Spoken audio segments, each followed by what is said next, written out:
안녕하십니까? 인생의 복잡한 문제들을 말씀으로 단칼에 해결해주는 김종근 목사의 쾌도 남마입니다.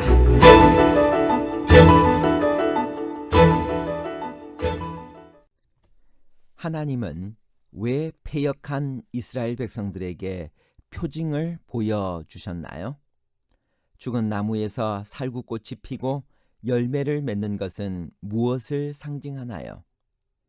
부활과 영생의 생명이 있는 기독교에는 어떤 표징이 있나요? 예수님은 여러분과 저에게 어떤 표징이신가요? 증거궤 앞에 우미 돋고 순이 나고 꽃이 피어서 살구 열매가 열린 것은 11지파의 대표자들의 지팡이였나요? 아니면 아론의 지팡이였나요? 11지파의 대표자들의 지팡이와 아론의 지팡이에 관한 복잡한 문제를 하나님 말씀의 가르침으로 명쾌하게 해결해 드리겠습니다. 고라 사건 이후에도 여전히 고라를 동정하고 제사장의 권위에 도전하는 무리들이 남아 있었습니다. 아론과 레위 지파를 하나님께서 직접 택하셨다는 것을 보여주고 아무도 도전하지 못하도록 하나님께서는 각 지파에게 무엇을 가져오도록 명령하셨나요? 민수기 17장 1절에서 3절까지 있는 말씀입니다.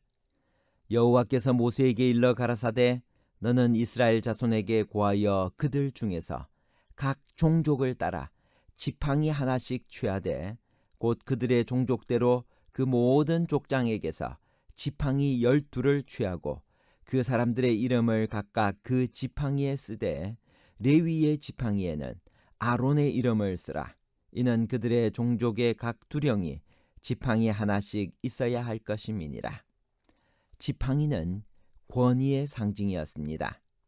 12지파의 족장들이 가져온 지팡이는 그 지파의 지휘권을 상징하는 지팡이였습니다. 모세와 아론이 바로를 만날 때 가져간 지팡이도 하나님의 인도하심과 권위를 상징하는 지팡이였습니다. 하나님께서는 아론의 제사장직에 대한 권위를 확증하시기 위해 지팡이를 사용하셨습니다. 레위 지파는 지팡이에 아론의 이름을 썼습니다. 12개의 지팡이를 어디에 두라고 하셨나요? 그 이유는 무엇일까요? 민수기 17장 4절 그 지팡이를 회막 안에서 내가 너희와 만나는 곳인 증거궤 앞에 두라. 지성소 안에는 오직 증거궤만 있었습니다. 그 궤 안에 영원한 진리를 증거하는 10계명이 놓여 있기 때문에 이 궤를 증거궤라고 부릅니다. 성경에는 증거궤에 대한 여러 명칭이 나와 있습니다.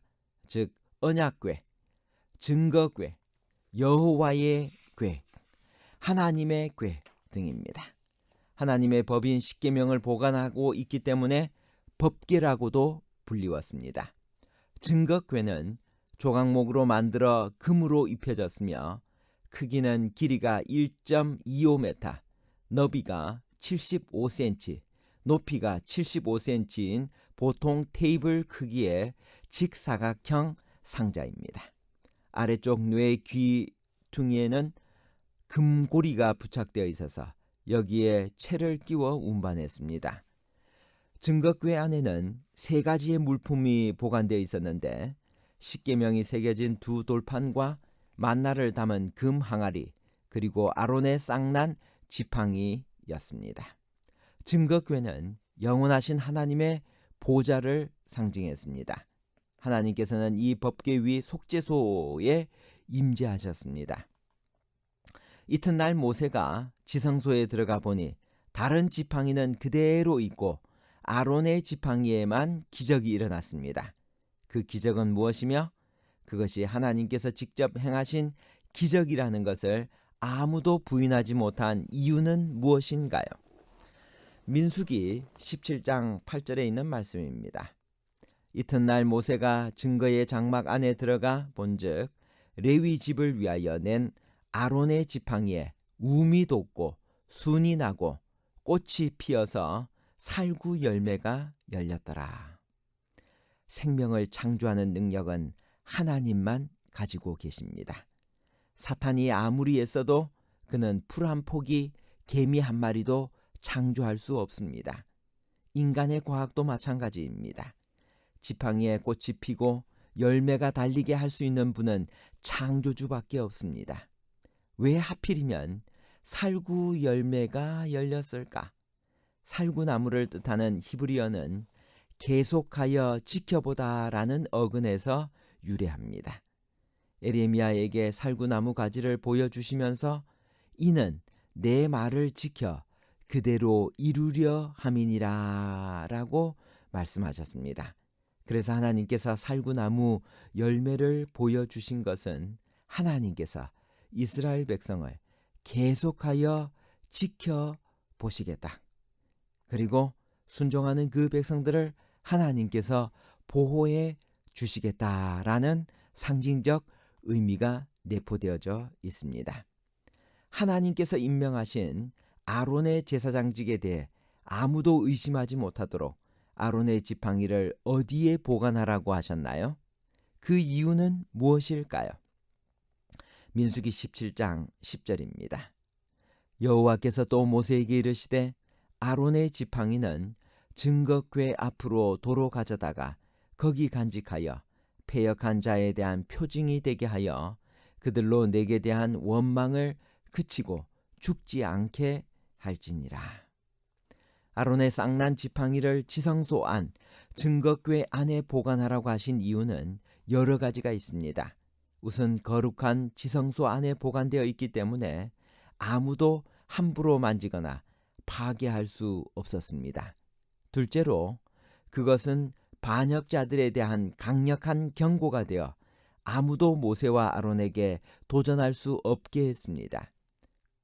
그러나 가장 중요한 이유는 그 지팡이가 표징이 되어 아무도 죽임을 당하지 않게 하기 위함이었습니다. 하나님의 심판의 목적은 사람들이 죄를 깨닫고 구원을 받게 하기 위함이지 벌을 주기 위함이 아니었습니다. 증거궤 안에는 무엇이 보관되어 있었을까요? 민수기 17장 10절 여호와께서 또 모세에게 이르시되 아론의 지팡이는 증거궤 앞으로 도로 가져다가 거기 간직하여 패역한 자에 대한 표징이 되게 하여 그들로 내게 대한 원망을 그치고 죽지 않게 할지니라. 히브리서 9장 4절입니다. 금 향로와 사면을 금으로 싼 언약궤가 있고 그 안에 만나를 담은 금 항아리와 아론의 쌍난 지팡이와 언약의 비석들이 있고 세 가지가 있었습니다. 십계명이 새겨진 돌판, 만나 항아리, 아론의 쌍난 지팡이였습니다. 이스라엘 백성들이 모세에게 와서 무엇이라고 호소했나요?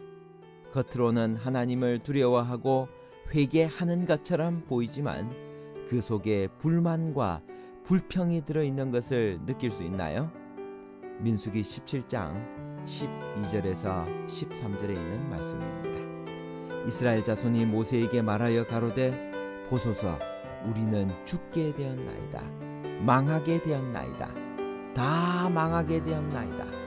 가까이 나아가는 자 곧 여호와의 성막에 가까이 나아가는 자마다 죽사오니 우리가 다 망하여야 하리까.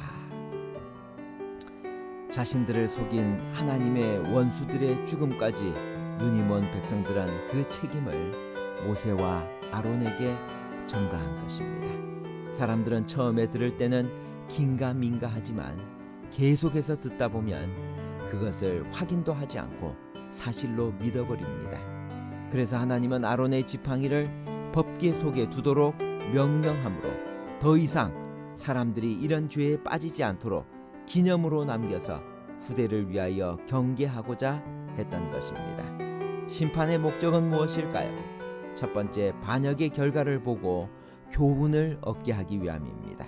두 번째, 반역이 일어나는 것을 미리 막기 위함입니다. 세 번째, 사람들이 회개하고 구원을 받게 하기 위함입니다. 결론입니다. 첫 번째, 이스라엘 각 종족을 따라 지팡이 하나씩, 즉 지팡이 12를 증거궤 앞에 두었습니다.